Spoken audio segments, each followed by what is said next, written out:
Okay, I'm going to try it again. This is Mark Farrar. And if you are a contractor or subcontractor on this and you need to get a hold of me, there is my email address. You can also go to my website there, and on my contact page, you'll find my phone number. Feel free to give me a call if you have questions on these plans.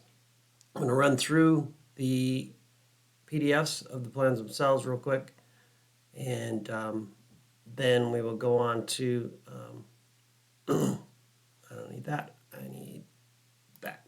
So I have blanked out personal information, but here you will have written directions to the site, square footages, design criteria that we use to design this, the general contractor, his contact information, if you're a sub and need to get a hold of him. This is who I use to get the scan of the topography and of the lot. Gave me fences, gave me utilities, gave me all kinds of information. Excellent when there's no snow on the ground, and very cost effective. Sheet schedule to get you through the sheet numbers, which we can't see on this video because I've moved it over so we can't see the title block and give away the private information of the owner. Looks like I have one definition cut off on the bottom of this page, so I'll have to adjust that slightly. I have room to do so, but those are all the definitions of everything I use, whether they're in this plan or another. Next is, these are the general notes that we've been putting together for the actual house. So there's a lot more general notes here than is required for a garage. So don't let that concern you too much. So there's the location. That's the topography, pin information, the fence, all that stuff I got from that scan. Excellent source of information and imports right into my 3D model. The location of the garage triangulated for you. Sorry about the 16ths or even the fractions at all on a site plan, but that's what they come out to be. I just leave them that way. You guys know what to do, round them up. It's ridiculous to have that level of accuracy on the site. So the types of patterns used within, so you can tell what's what. And then this is the correction angle. So if you want to take a shot yourself across this distance in this direction for the fall, that's the degree of change that you'll get on the hypotenuse. So if you measure something or scale something off this drawing, you can use that to convert it. Here is the wall framing. This is kind of a test run of the abilities of combining Chief Architect with AutoCAD. And so I realized that this is a lot of information for a garage, but like I said, it's a test run. So a 3D perspective of the framing plan. These are going to be heeled trusses. There is a garage floor plan, and then I'll show you in the 3D, but there is one small issue, but it doesn't really show up on the plan, so it shouldn't affect you. This is the optimal drain tile. If I were building this for my own purposes, I would put that probably from here across and down the other side on the uphill side, and then go to a standard detail here. If it's a real cost issue, this completely qualifies for the entire situation. The county is going to allow us to do this turn down at the large garage door openings, since it is not a conditioned space. There are door and window schedule. It includes 2 doors. Whoops, that's 1 door. So I will go in and change that after this video.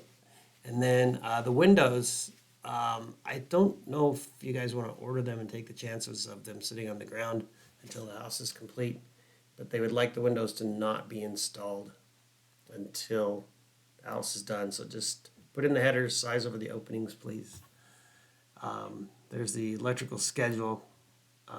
These, of course, are squeezed together into one component. Actually, there are 2 at least. Not sure if garage doors, if you can get a duplex box for garage door openers or not.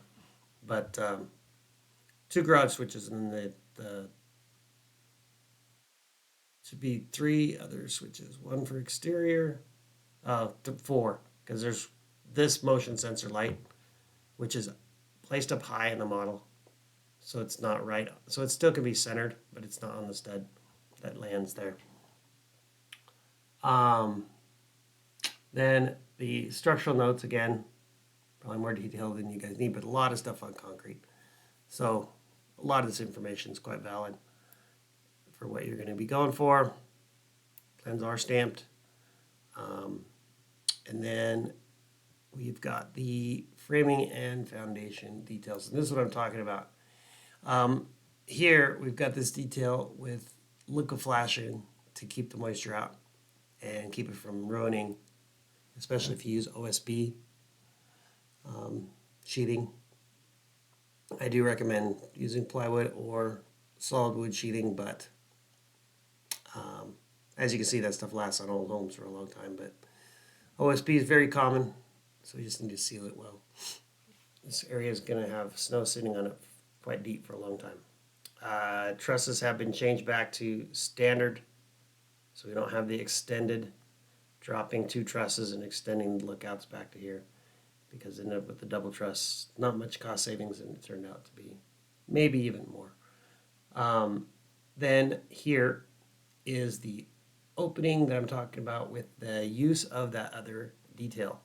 And so that is where you can use this detail here, is across that opening, so we don't have to pour full depth across here, because I don't have to put the foam in since it's not a conditioned space. And then the truss in section does not show the heel, but your truss calcs will. So I think I'll even come in and modify this. So the actual finalized plan, I need to put that heel in there. And I will talk to the owner first about doing that before I do it. But there's a chance that that needs to be done. Looks like I'm missing a letter there, but that's your step that was for a condition when we had 2 doors.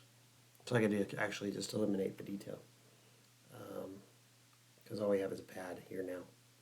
So that is the walk through the plan itself. This is the 3D. If I turn this part off, see it better.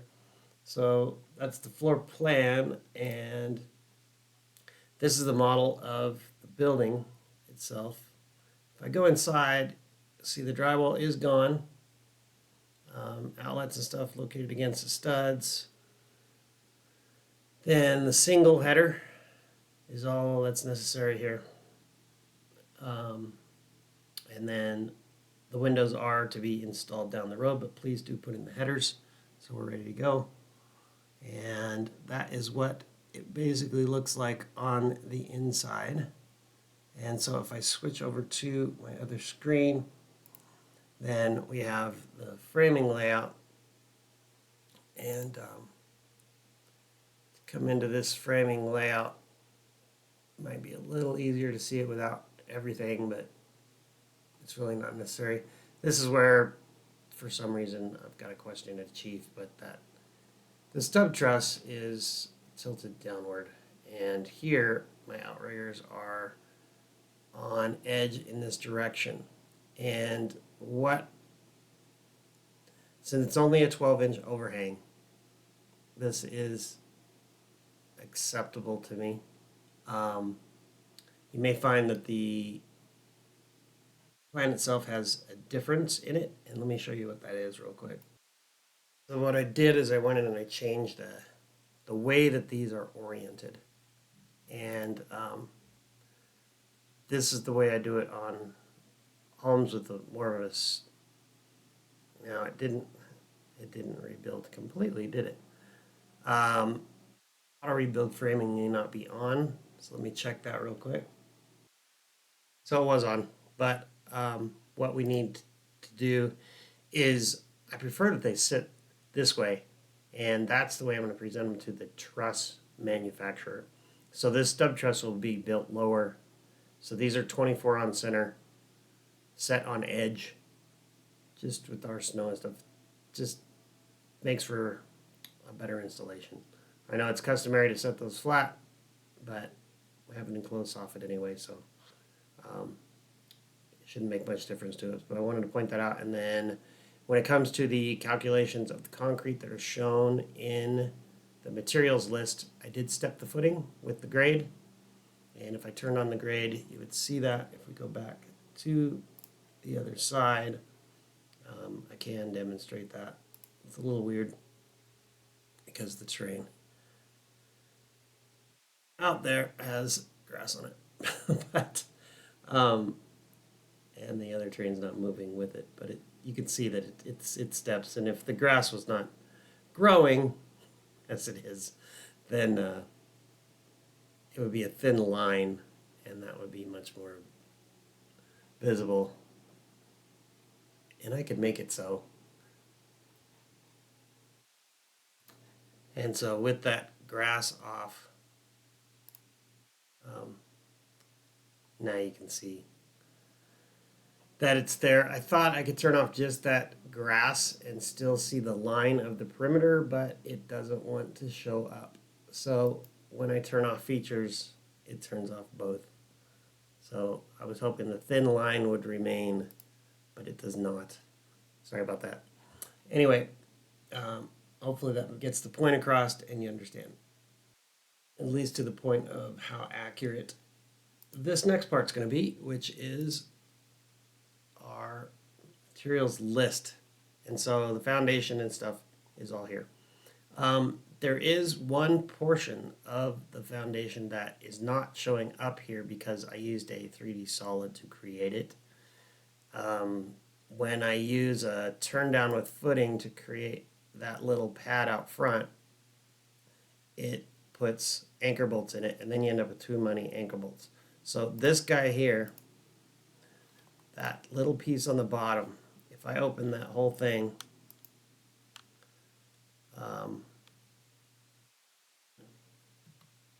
I get a 0.08 cubic yards of concrete that need to be added to the overall materials list. So that is the only variation from the materials list that you will see that you need to concern yourself with. Everything else, the insulation and stuff, has been taken out, and everything else should be in good shape. So the one thing I wanted to demonstrate is that this is a cut list. And so if I come up to my lumber, this is how many to cut at each length. And so I'm going to be sending out all of them, but you can actually ask me for anything. There's a by list, a linear list, and then what's called a mixed reporting. So that will give the pre-cut studs along with any other 2x6 material in its linear footage that's not pre-cut. So these are 72 at 9 foot, and I think that might say 8 inches. Let's see if that'll 8 5/8. So they are pre-cut. Okay, perfect. So I will export this in an Excel spreadsheet, and you will have it good to go. So that is what to expect. I hope that helps. If you have any questions, call Mark at Not Square Design, or email me, mark@knottystudios.com, KNOTTYSTUDIOS. Thank you.